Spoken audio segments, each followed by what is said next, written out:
Bienvenidos hermanos y hermanas a este resumen de la semana desde el lunes 30 de agosto al viernes 3 de septiembre.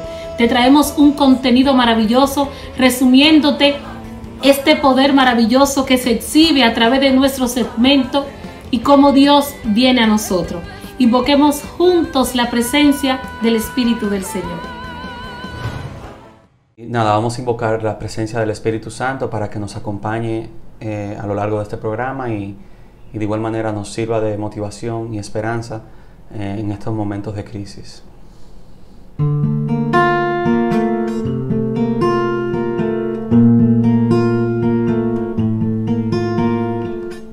El Espíritu de Dios quiere llenar tu corazón. El Espíritu de amor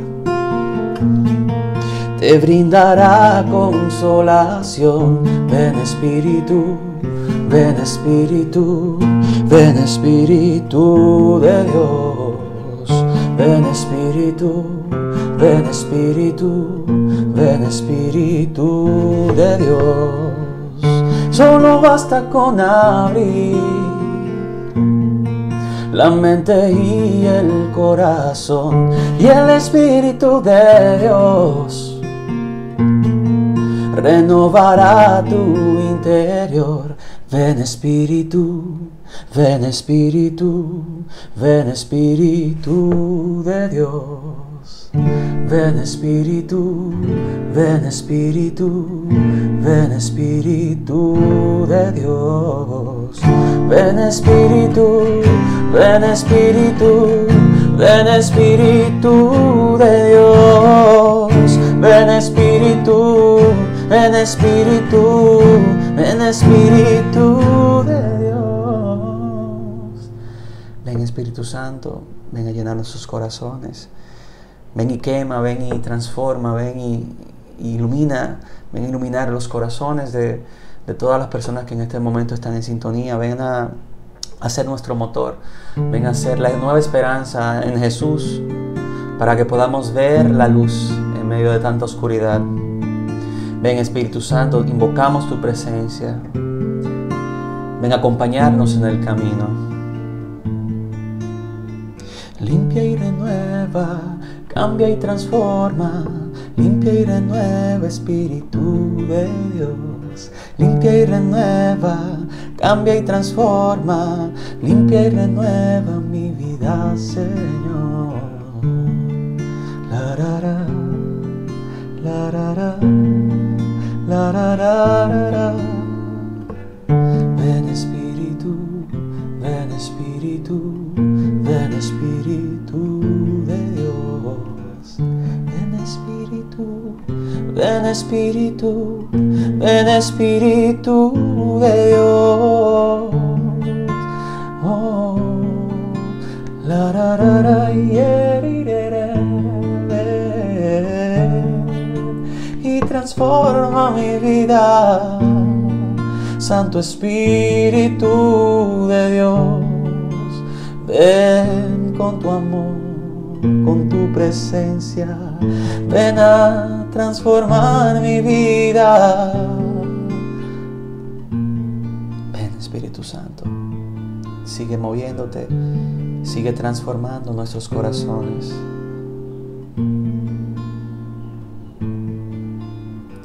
Limpia y renueva, cambia y transforma.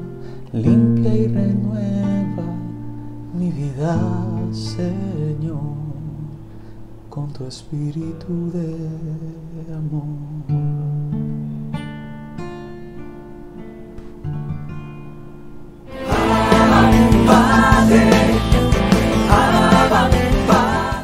Bendiciones para ustedes, hombres y mujeres de buena voluntad. Con ustedes su hermano René García, disfrutando este segmento para ustedes, creciendo contigo, porque estás llamado a crecer. Tú y yo juntos podemos hacer grandes cosas, porque eres especial, eres un instrumento poderoso en las manos de Dios.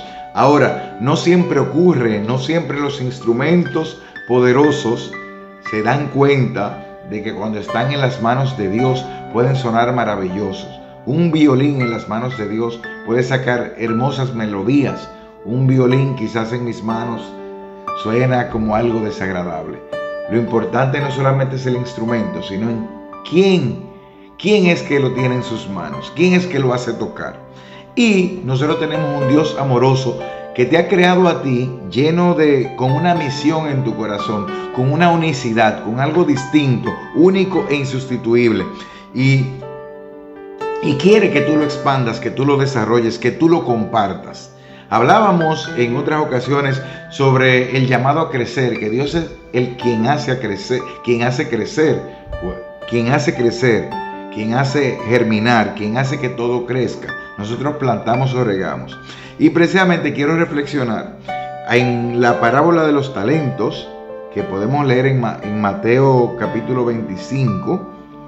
Les comento que ya todos conocemos cómo había un dueño de tierra, un propietario que estaba a punto de partir, reunió a sus servidores y les confió sus pertenencias según sus capacidades. A uno le dio 5 talentos de oro, a otro le dio 2 y a otro le dio 1, a cada uno según su capacidad. Después se marchó.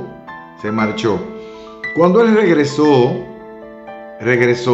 bueno, en el interín, el de 5 empezó a negociar y consiguió otros 5. El de 2 hizo también otro, puso su talento en movimiento, sus capacidades, y ganó otros 2 con sus competencias. Pero el que tenía 1, pues enterró el talento que se le había dado. Ya vemos cómo podemos leer en la palabra cómo vino él. Y cuando pidió rendición de cuentas, el que tenía 5 le entregó 5, hubo alegría, hubo gozo, hubo buena retroalimentación, hubo felicitaciones. El que tenía 2 entregó otros 2, o sea, cada uno duplicó. Pero el que tenía 1, que es donde te voy a leer específicamente, Mateo capítulo 25, versículos 24 en adelante, dice: por último vino el que había recibido un solo talento y dijo: Señor, yo sabía que eres un hombre exigente, que cosechas donde no has sembrado y recoges donde no has invertido. Por eso tuve miedo y escondí en la tierra tu dinero. Aquí tienes lo que es tuyo. Su patrón le contestó: servidor malo y perezoso, si sabías que cosecho donde no he sembrado y recojo donde no he invertido, debías haber colocado mi dinero en el banco. A mi regreso yo lo habría recuperado con los intereses. Quítenle pues el talento y entréguenlo al que tiene 10, porque al que produce se le dará y tendrá abundancia, pero al que no produce se le quitará hasta lo que tiene. Y a ese servidor inútil échenlo a la oscuridad de afuera, allí será el llorar y el rechinar de dientes. Vemos cómo en esta parábola, esta palabra de Dios, vemos cómo Dios se nos muestra como exigente con lo que te ha dado. Tú y yo estamos llamados, tenemos una responsabilidad de poner nuestras competencias, nuestras capacidades, utilizar lo que tenemos dentro según la capacidad que Dios le ha parecido bien darnos, y poder nosotros crecer, compartir y dar fruto. Entonces tenemos que empezar a superar todas esas brechas, todas esas creencias que nos limitan, ese miedo a la exigencia de Dios, de la vida, de tu pareja, de tus hijos, de tu trabajo, de tu país, de tu comunidad. Olvidarte de esas suposiciones, de lo que tú has creído, y esos diálogos infantiles, esas ideas infantiles, esos cuentos, esos monstruos y esos fantasmas, echarlos a un lado y a ese miedo ponerle capacidad, ponerle arrojo, en el nombre de Dios avanzar y tú poder crecer y tú poder ser único. Cada quien tiene un don único, un talento único, no en lo que hace, sino en cómo lo hace. Hay una forma en la que tú haces lo que quizás otros también hacen, pero como lo haces tú, es la unicidad, esa particularidad con la que Dios te talló, con la que Dios te armó. Entonces a veces le tenemos miedo a nuestras diferencias. Dios habla contigo, no nos habla a todos. Nos puede hablar a todos al mismo tiempo, pero también a cada uno en particular. Así como en la parábola, cada uno le habló según su capacidad y le encomendó tareas, le encomendó una misión. Entonces tus diferencias con lo que tú eres diferente, muchas veces tú te avergüenzas y te escondes. Pero en esas diferencias tú estás llamado a saber que tu diferencia más que un hándicap muchas veces, más que un motivo de vergüenza, de escondite, es un regalo, es un motivo de agradecimiento, porque tu diferencia es un don, tu diferencia es un don, un modo de hacer, un modo de querer, un modo de actuar que Dios te ha regalado.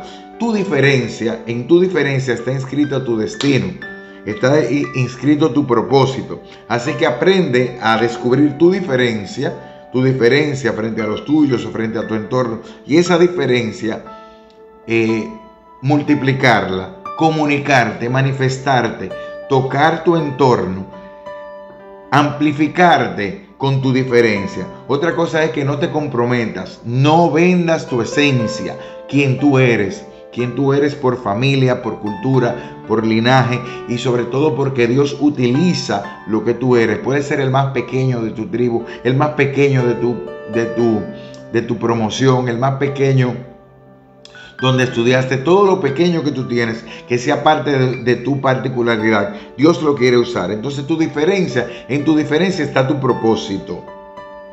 De un pastorcito que era David, Dios sacó un rey pastor. De un pescador de peces, un veterano de la pesca como Simón, Dios sacó un pescador de hombres como Pedro. De alguien bien joven como Juan, Dios sacó un gran hombre que estuvo leal con Jesucristo hasta el final, hasta la cruz. Entonces tu diferencia es tu destino. No lo comprometas, no comprometas tu esencia por buscar aprobación con nadie. Usa tu propia voz con tus principios y valores. Donde quiera que tú camines en cualquier entorno, usa tu propia voz, la voz que Dios te ha regalado, la voz que resuena en el orgullo de lo bien hecho, con tus valores, con tus principios.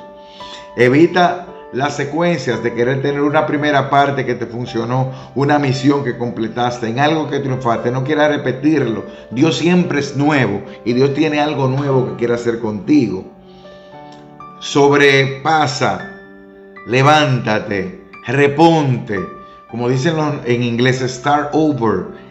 Vuelve a recomenzar. La fortaleza emocional de un ser humano para poder manifestar la grandeza de Dios en su vida está en volver a recomenzar, el volver a creer, el comenzar de nuevo con la fuerza del Espíritu Santo. Muchos profetas, muchos hombres, muchas personas importantes que han hecho cambios en la humanidad significativos, han tenido puntos de quiebre, pero han podido recomenzar de nuevo. Sobrepásate el disconfort y los puntos de quiebre, el quebrantamiento, la ruptura, la desolación, los momentos en que te sientas en un desierto. Piensa que va a haber maná durante el desierto, que va a haber agua, que va a haber ríos, y que el sol en algún punto no te hará daño de día, ni la luna de noche.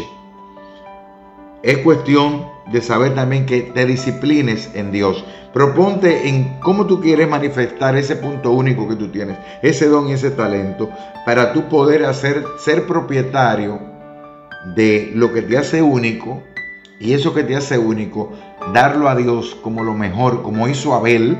Esos grandes frutos que él tenía, se los entregó a Dios. Así que no robes la identidad de alguien más, no quieras ser como otro más, sino acepta ser diferente, vivir tu diferencia, que muchas veces es doloroso, ese don, y no lo entierres, porque el problema fue, aunque devolvieron quien enterró el talento, dice que eso no dio frutos, no tocó a nadie, no sirvió, no lo hizo crecer, ni siquiera en el banco. O sea, pasó desapercibido, quedó enterrado el plan de Dios, porque utilizó mal su libertad. Así que yo te invito a ti a que crezcas. Haz un calendario, toma un calendario hoy, en este mismo momento. Busca un lapicero, un bolígrafo o una hoja en blanco y escribe eso que tú has sentido en Dios, que te hace único y diferente, que Él quiere utilizar. Pídele a Dios que lo desentierres y ponte metas, actividades y propósitos firmes con fecha y tiempo, y arranca, da el primer paso, porque un primer paso no te lleva hasta donde tienes que llegar, pero te saca de donde estás. Que Dios te bendiga y hasta otra próxima entrega de Creciendo Contigo.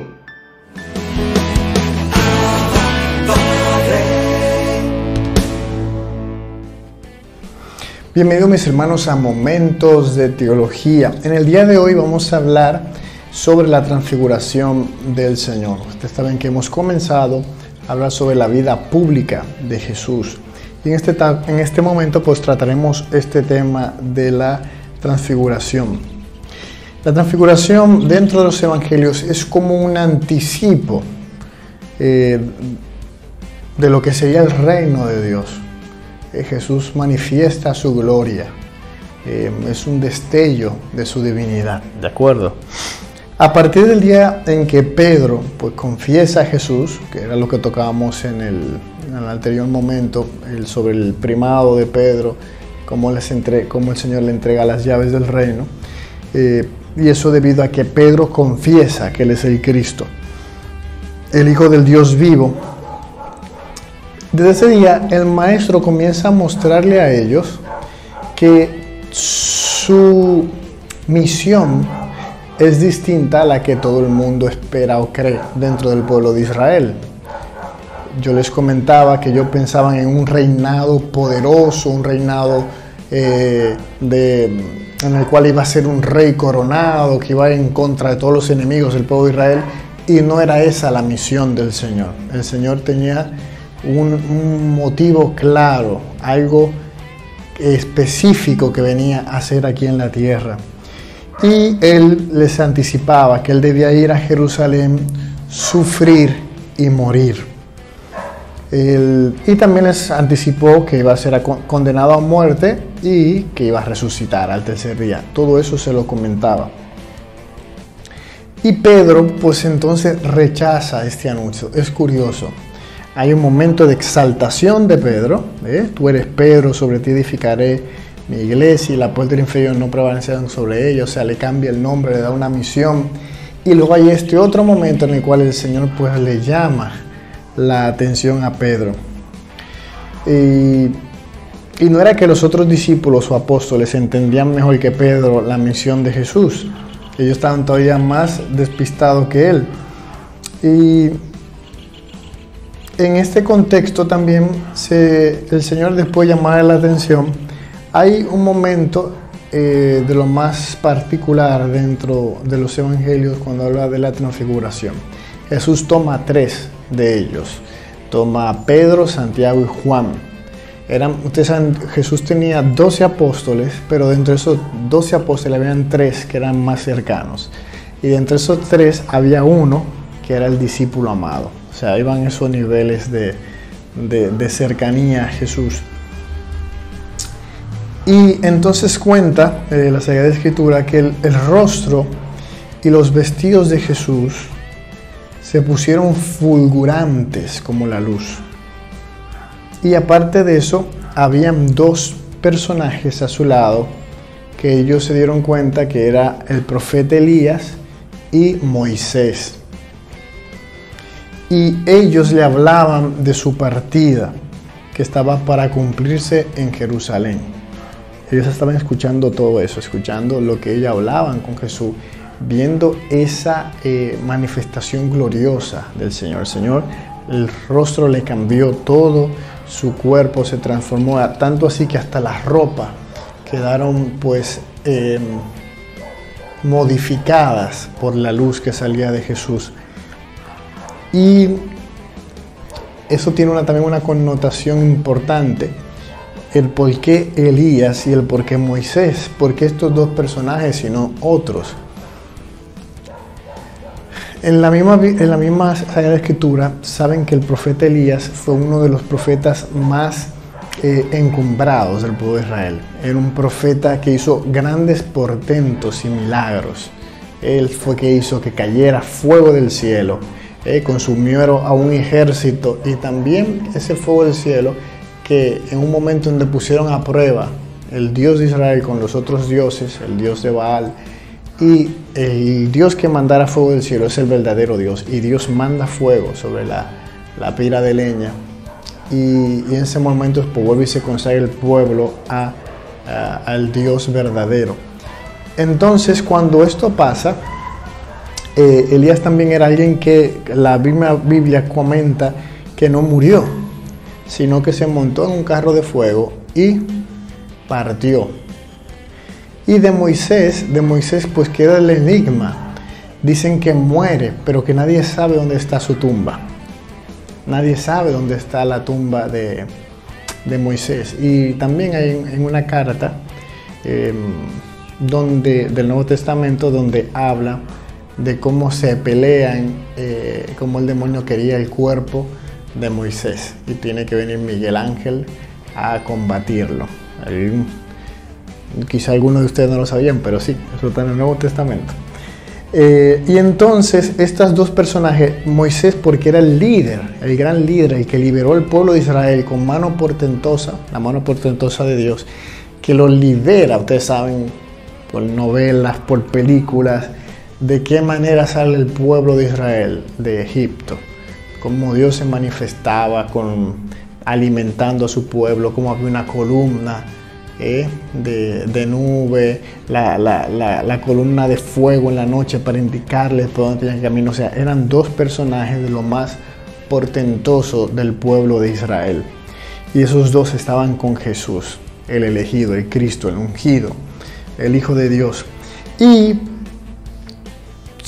para colmo, sale una voz de la nube. O sea, ellos estaban envueltos en una nube que en el Antiguo Testamento significa la Shekinah o presencia gloriosa de Dios, como cuando estaba el arca, como cuando se construye el templo de Jerusalén y desciende la nube de Dios, su presencia gloriosa, y todo el mundo se tapaba, todo el mundo le tenía miedo.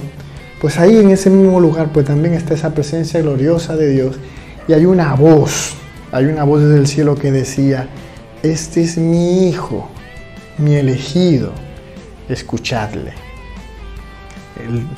El Padre confiesa, declara quién es su Hijo muy amado. Y por eso Jesús por un instante a ellos le muestra su gloria divina. Y ahí confiesa, pues es un fiel testimonio de esa confesión de Pedro: tú eres el Cristo, el Hijo del Dios vivo, con esa manifestación gloriosa. Y él muestra también a través de eso que para él entrar en su gloria es necesario pasar por la cruz de Jerusalén. Y Moisés y Elías habían visto la gloria de Dios en la montaña. Y la ley y los profetas habían anunciado los sufrimientos del Mesías. En el Antiguo Testamento el profeta Isaías en particular pues hace mucha referencia a que tiene que sufrir el siervo sufriente, Jesús. La pasión de Jesús pues es la voluntad por excelencia del Padre. El Hijo actúa como ese siervo de Dios y la nube indica la presencia del Espíritu Santo, y por tanto es una teofanía, una manifestación donde está la Trinidad, la voz del Padre, la nube con el Espíritu Santo, su presencia, y Jesús, o sea, los tres en un mismo lugar. Una teofanía y trinitaria. Apareció toda la Trinidad, la voz del Padre, el Hijo en el hombre y el Espíritu en la nube luminosa. En el umbral de la vida pública, por tanto, se sitúa el bautismo, en el de la Pascua la transfiguración, y por el bautismo de Jesús fue manifestado el misterio de la primera regeneración. Nuestro bautismo, la transfiguración, es el sacramento de la segunda regeneración, nuestra propia resurrección. Ayer le había hablado del tema de cómo se sepulta a la persona, muere y luego es resucitado con Cristo. Es nuestra muerte y resurrección. Pues desde ahora todos participamos de la resurrección de Cristo. La transfiguración nos concede una visión anticipada de la gloriosa venida de Cristo, el cual transfigurará este miserable cuerpo que tenemos, en un cuerpo glorioso como el suyo. Pero también nos recuerda que es necesario que pasemos muchas tribulaciones para entrar en el reino de Dios. Hay un gran texto de San Agustín, es uno de sus sermones, y con eso quiero resumir esto porque es precioso. Te ha reservado eso, oh Pedro, para después de la muerte. Pero ahora Él mismo dice, desciende para penar en la tierra, para servir en la tierra, para ser despreciado y crucificado en la tierra. La vida desciende para hacerse matar. El pan desciende para tener hambre. El camino desciende para fatigarse andando. La fuente desciende para sentir la sed. ¿Y tú vas a negarte a sufrir?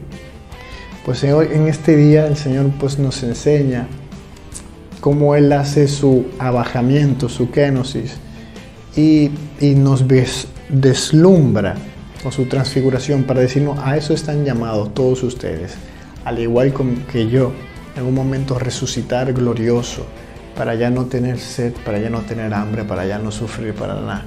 Ya no habrá dolor, no habrá tristeza, no habrá enfermedad, cuando estemos ya con Cristo allá en el reino. Y eso es un anticipo de esa parusía, de esa venida gloriosa del Señor, para que tengamos fe en que eso vendrá también para mí y para ti. Hasta aquí Momentos de Teología.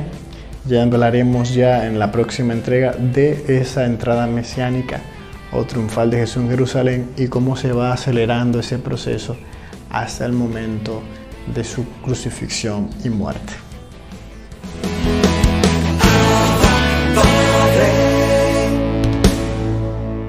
Conociendo al Espíritu Santo, con el Padre Osman Maldonado.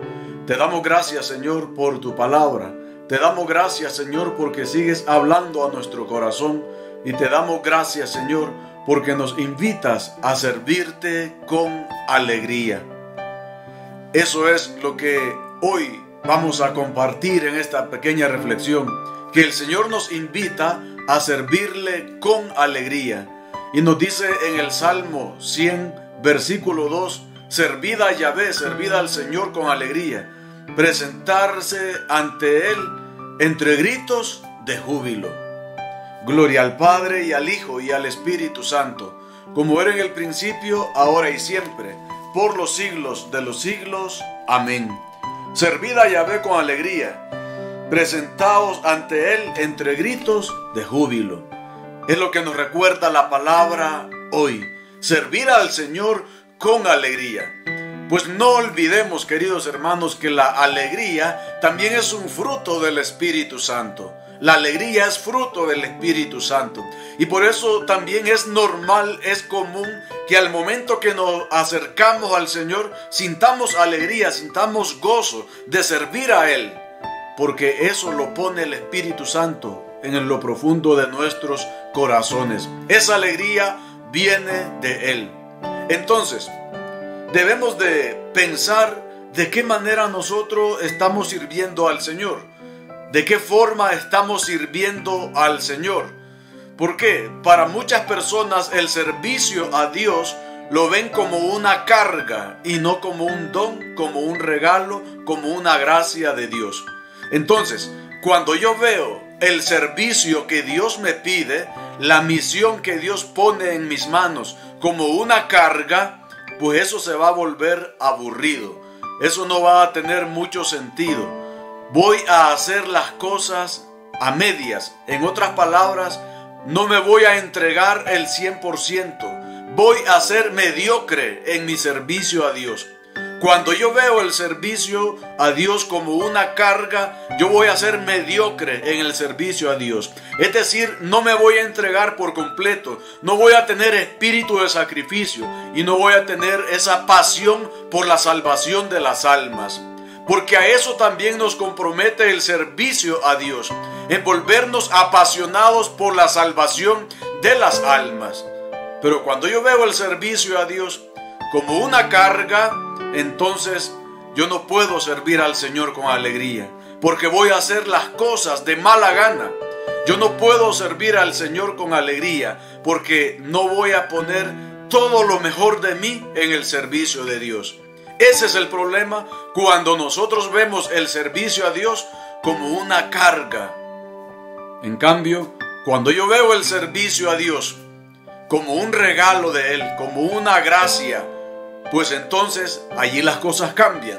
allí sí yo ya puedo gozar de esa alegría. Y allí sí yo ya puedo entregarme 100% a su servicio. Es decir, hago lo que Dios me permite. Asumo las consecuencias de mi servicio a Dios. Es decir, que a veces esas consecuencias pueden ser también algunas dificultades que se van a presentar al momento de servir a Dios. Pero esas dificultades que se presentan no son un obstáculo para dejar de servir a Dios. Se asumen con alegría incluso. Es decir, con mucha paz en el corazón, se pide la luz del Espíritu Santo, el discernimiento y se sigue adelante. Pero uno siente gusto por el servicio de Dios. Y es ahí entonces cuando viene la alegría a nuestros corazones. Cuando yo veo el servicio de Dios como un regalo que Dios pone en mis manos. Yo no le hago ningún favor a Dios sirviéndole a Él. Yo no le hago ningún favor a Dios entregándome a Él, porque Él puede salvar el mundo sin mí, sin usted. Pero Él quiere compartir la salvación de las almas también con nosotros los hombres. Nos quiere hacer copartícipes de la salvación de las almas a nosotros también los hombres. Y por eso hay que servirle con alegría. Y por eso hay que entregarnos a su servicio generosamente. Es curioso que a veces en la iglesia, cuando se habla de responsabilidad, cuando hay momentos de elegir servidores, coordinadores, asesores en los diferentes movimientos de la iglesia, ese día no aparecen los hermanos. Unos cuantos llegan a la reunión porque no conocen lo que es la gracia del servicio y siempre se le huye al servicio cuando no somos conscientes que es una gracia que Dios nos da de poder servirle.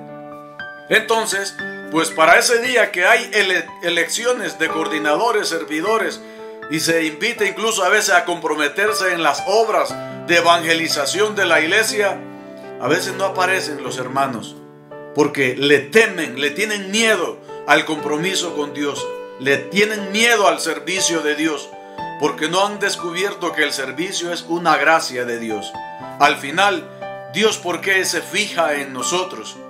Porque sabe que los más necesitados de su misericordia somos nosotros, y que la única forma también de salvarnos es teniéndonos junto a Él, para que reconozcamos el poder de Él en nuestra vida.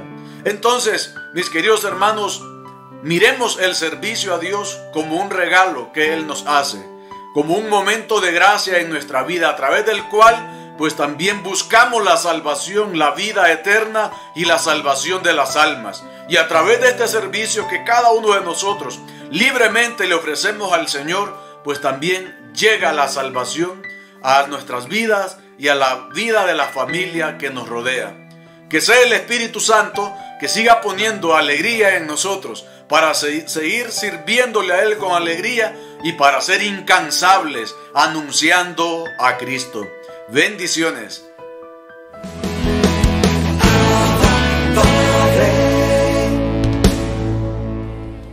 Bienvenidos a esta nueva edición de Cerrando las Puertas al Enemigo, segmento que se dicta dentro del programa Abba Padre. La semana pasada empezamos a tratar cómo cerrar la primera puerta, que es el pecado. Hay pecados graves que tienen unas consecuencias muy serias y que abren las puertas al enemigo, permitiéndoles que nos ataquen de manera extraordinaria, porque también son pecados extraordinarios. Y decíamos que lo primero que hay que hacer es vivir en la gracia del Espíritu Santo. Si una persona no se convierte, no está dispuesta pues a empezar a vivir una vida cristiana, poner orden en su vida, y cuántos procesos he visto yo que se han malogrado precisamente por eso, por no poner orden, por no querer convertirse, por no estar dispuestos a renunciar a determinados ídolos, ¿no? Porque a lo mejor están unas personas que están viviendo en adulterio, porque son personas divorciadas, que se han vuelto a unir. Hombre, mientras no consigan la nulidad, no pueden mantener intimidad, ¿no?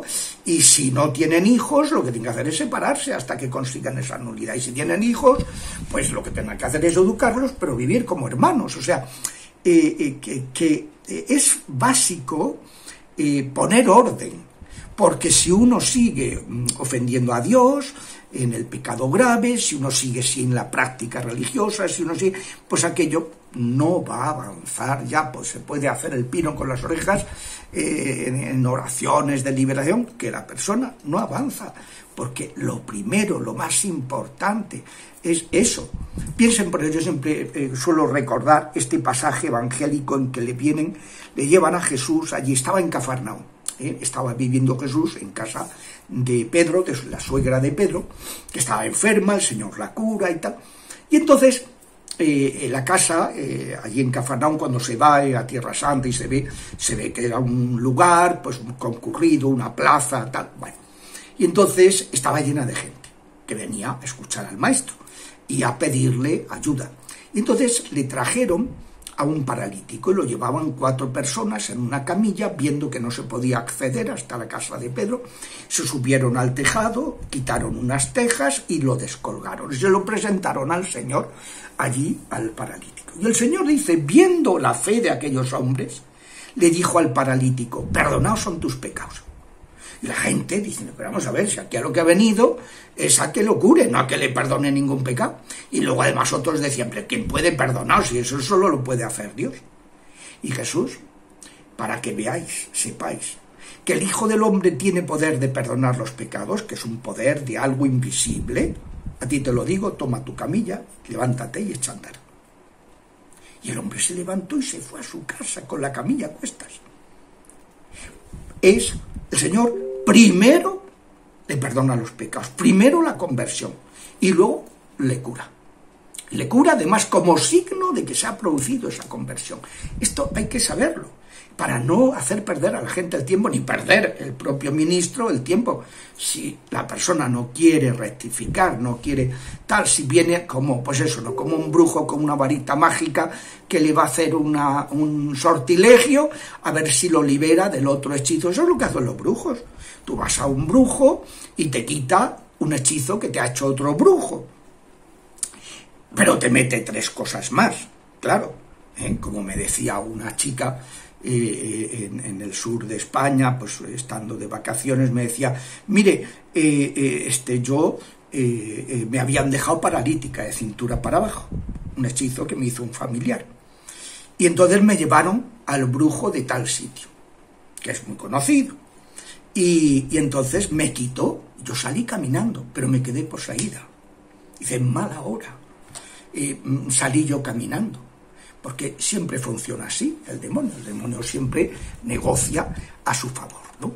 Bueno, entonces digo que hay que derribar esos ídolos. Si miramos en la Biblia, lo más importante siempre, el pecado, lo más grave, lo más que hay que tener es la idolatría.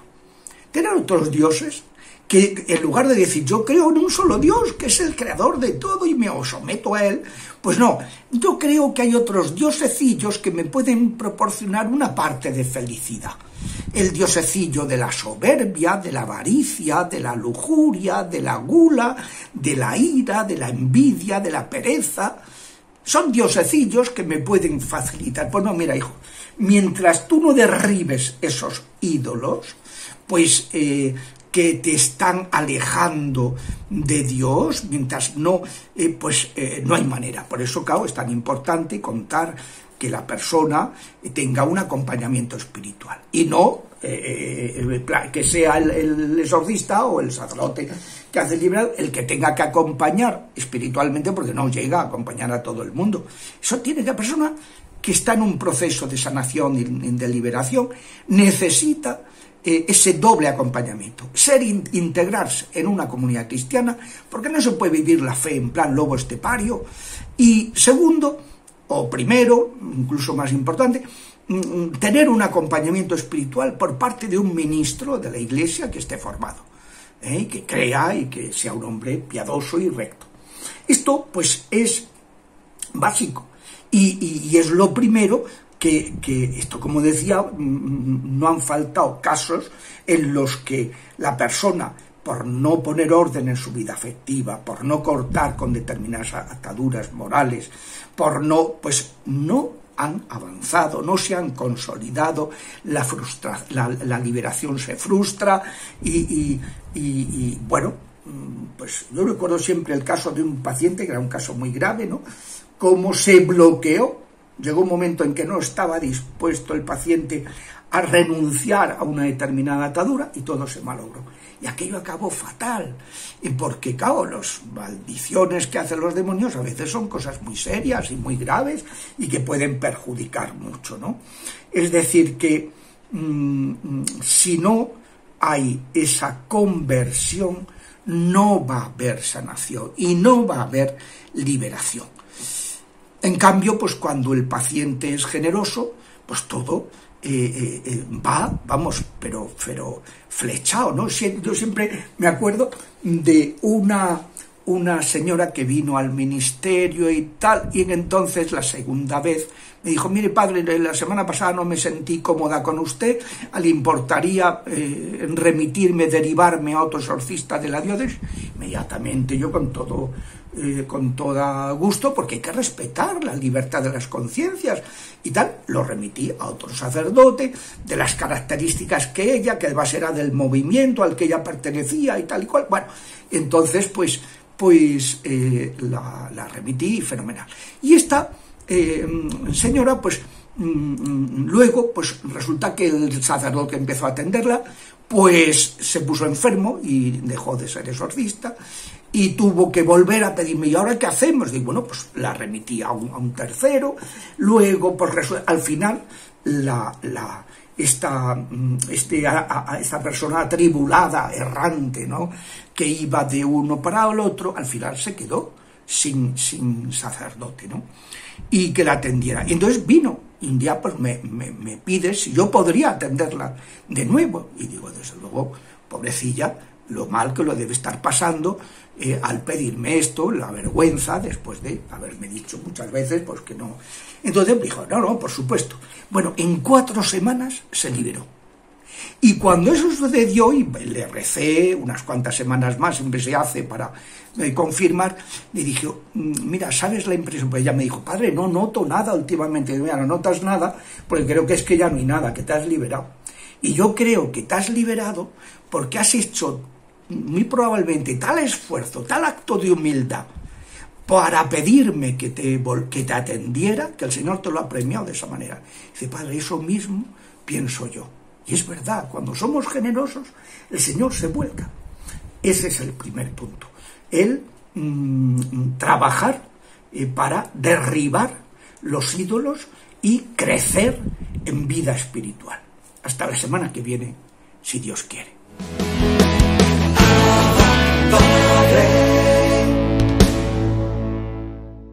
Al Señor me acojo,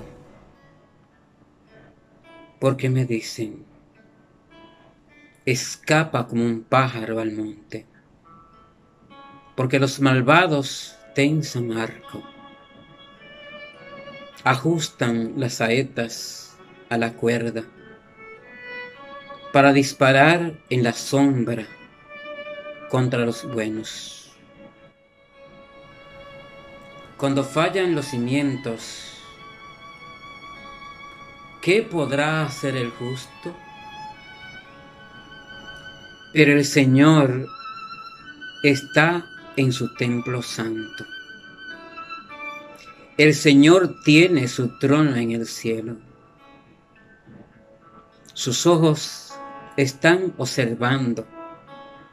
Sus pupilas examinan a los hombres. El Señor examina a inocentes y culpables. Y al que ama la violencia, Él lo odia. Harán llover sobre los malvados ascuas y azufre. Los tocará en suerte un viento huracanado. Porque el Señor es justo y ama la justicia. Los buenos verán su rostro. Amados hermanos y hermanas en el Señor, este Salmo 10 canta la esperanza del justo,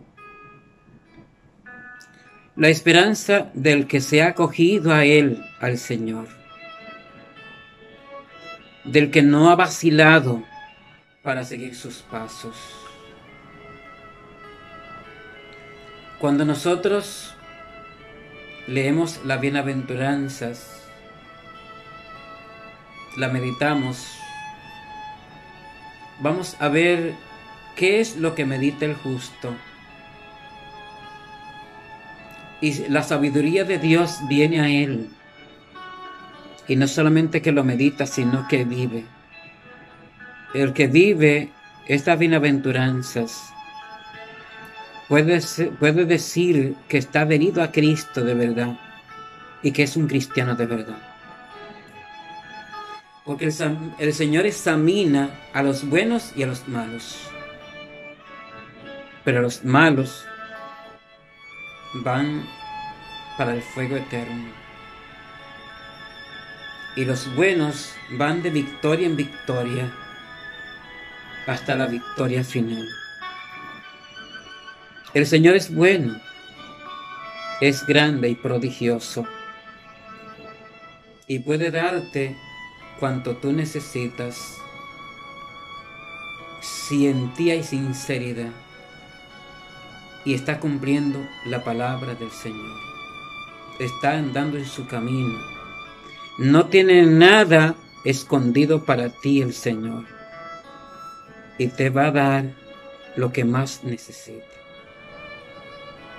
Cuando tú ores al Señor, examínate primero si en ti, en tu corazón hay maldad, hay traición al Señor. Porque si lo hay, puede estar seguro que tus oraciones son opacadas por el mal que lleva en ti. Pero si tú andas con sinceridad de corazón en los caminos del Señor, tratando de cumplir sus palabras, pues tú serás escuchado y Él te bendecirá. Que el Señor Dios Todopoderoso te bendiga en el nombre del Padre, y del Hijo, y del Espíritu Santo. Amén. Gracias, hermanos y hermanas, por estar en sintonía con Abba Padre Internacional. Continúa llenándote de la presencia viva de Dios, y que a través de nuestras plataformas digitales tú y tu casa sean testigos de un Dios que sana, de un Dios que restaura, de un Dios que viene a nosotros porque quiere reconciliarse con su pueblo. Hasta la próxima, hermanos y hermanas. Bendiciones.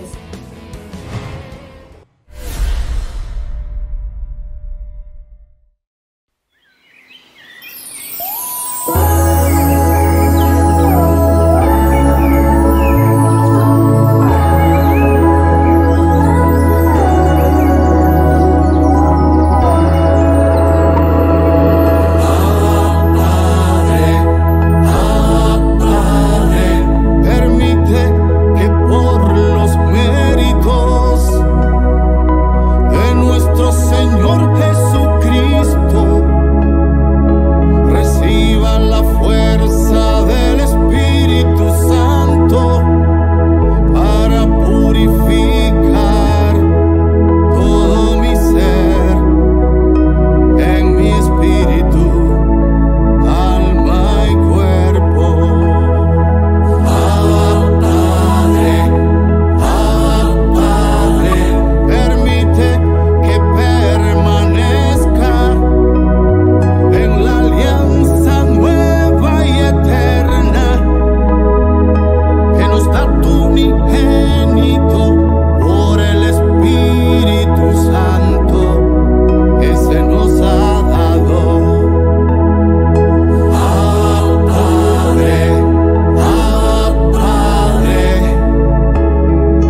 Queremos escuchar tu voz.